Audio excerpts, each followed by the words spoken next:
today's squat variation, I'm just warning you, this is definitely more of a challenging variation, so even challenging for myself. So I want you to ease into this, and you can take baby steps. This is a one-legged squat. So the first thing I want you to do is find something you can hold on to, even if it's a chair. I tend to use this TRX band a lot because it's right here, but you can use a chair or something that you can hold on to while we do a one-legged squat. First thing you want to do is ground yourself on one foot. So total bottom of your foot, toe and heel is completely flat on the ground. Extend the opposite leg out in front of you. So it's just maybe about a foot off of the ground straight in front of you. And my right knee slightly bent. So keep that core engaged, lift that foot up just slightly. So if you have great flexibility, of course you can lift it up a little bit higher, but even just the slightest elevation of that foot is going to intensify this squat. So while holding on to something, whether it's a band like this or even just a chair in front of you, you're gonna lower down into the bottom of a squat and then use that right heel to guide yourself back up. Now I want you to be patient with yourself, okay? Again, this is super challenging, so don't feel like you need to go all the way down towards the ground.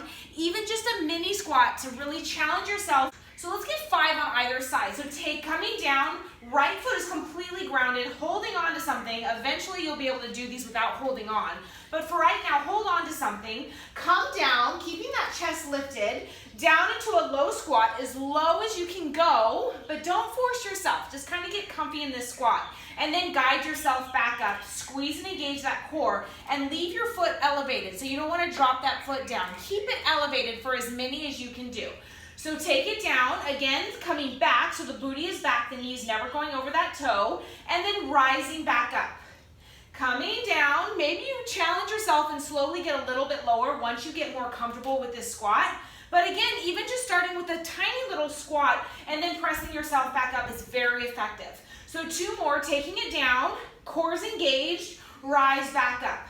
1 more, take it down, core's engaged, and rise back up. Great, and then switch it out onto the other side. So you're gonna slightly feel it in the hip flexors, which is completely normal, which is why we have to do a lot of hip flexor stretching. So now move on to that other side. Extend that right foot out slightly. That left foot is completely flat on the ground.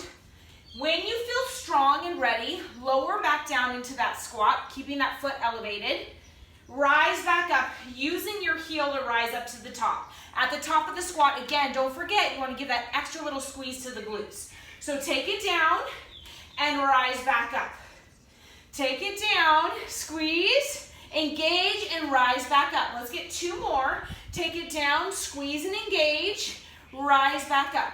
1 more. I'm going to show you a little lower variation, so as you get more comfortable, you can take it down super low towards the ground and then bring yourself back up. But remember, with all of these squat variations, you want to take it in layers. So the whole point is to work your way up to more advanced variations, but don't be so hard on yourself. I want to challenge you with these different squat variations.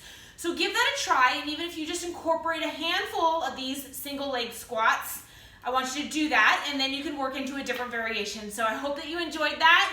Thanks for joining me. See you next time.